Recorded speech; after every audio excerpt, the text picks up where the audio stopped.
West বেঙ্গলে একটা নিয়ম চালু হয়েছে, যেখানটায় সরকার বলছে যে কোনো 14 বছরের নিচে কোনো গরুকে জবাই করা যাবে না।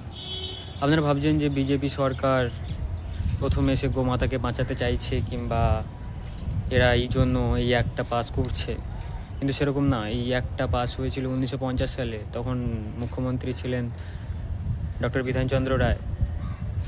সেটা হচ্ছে গবাদি পশু সংরক্ষণের জন্য,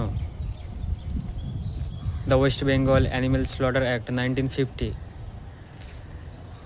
কিন্তু সমস্যা হচ্ছে যে এতদিন এতগুলো সরকার এসছে, তারা কেন প্রোটেস্ট করেন এর বিরুদ্ধে, এত কড়াকড়ি করেন?